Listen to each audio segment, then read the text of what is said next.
সেটা নিয়ে আমি কাজ করছি।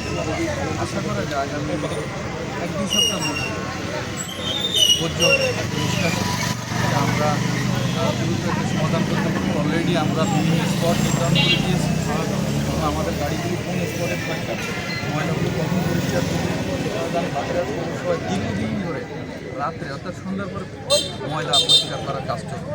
আমি আসার পর আমরা সিদ্ধান্ত নিয়েছি যে দিনের আলোতে এই পরিষ্কার পরিচ্ছন্নতা আমরা করব এবং আমরা প্রত্যেকটা ওয়ার্ডে আমরা স্পট নির্ধারণ করে দিয়েছি এবং আমরা একটা অফিস আদেশ করে দেবো খুব শীঘ্রই।